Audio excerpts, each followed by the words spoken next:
David always likes to be the best that he can be. My grandpa always used to teach me to do my best and to give 100%. You dropped some glasses? Yeah. David has always been someone that we've relied on. For us, he's part of the core of our family. He would go to all the games. He would go to all the shows, be at every single one of those things. He would, on the drop of a hat, be ready to go. I've had a lot of sayings that I made up for myself, and one of them is, family first, family always. He has been kind of like that constant in our life. It's really important.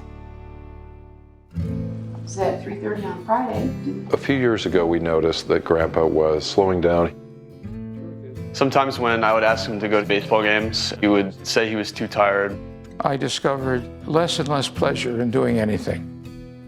He was just purely exhausted from the slightest amount of activity. I noticed he was sleeping more than someone probably should sleep. We just chalked it up to, well, he's getting older. We didn't know if it was normal. The closer you get to 80.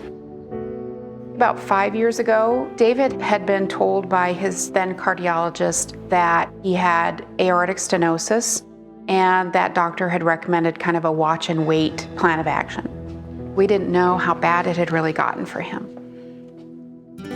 David knew that he needed to see someone different, but he really didn't have the energy or the drive to make that change happen for himself. I turned to my family and said, I need some help with this. So I jumped in and did research on different physician options. I'm calling you on behalf of David Conant, and we found a cardiologist who is part of the heart team at Banner University Medical Center here in Phoenix, who helped us figure out what the best option was for Grandpa. I got the door for you. David asked me to come to his appointment, and that's good because I was going to go anyway. Hi, David Conant's here for his appointment. I'm Dr. Pershad. Nice to meet you.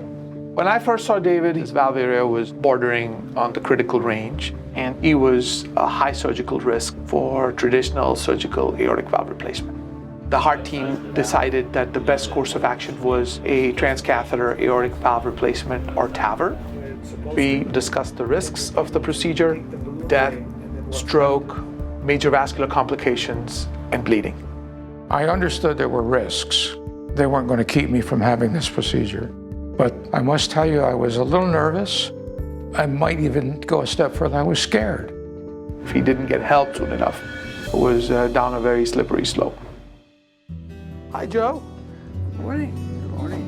This is David. The same day that David was here, we had a patient who'd had a previous TAVR procedure here for his follow-up. I was nervous first, but everything turned out all right.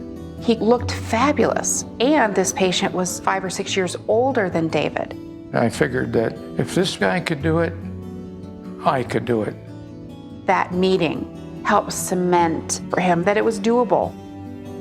Anytime you're going in for a medical procedure, there are a lot of steps. And Grandpa was in a diminished state in those days. His surgery is coming up very soon. And David could not call his insurance company. He couldn't really handle getting referrals.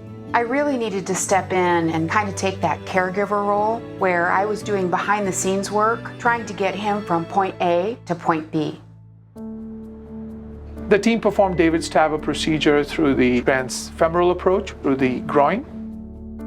When I first saw David after his procedure, he actually had color in his face again. And I was like, Dad, your hand is warm.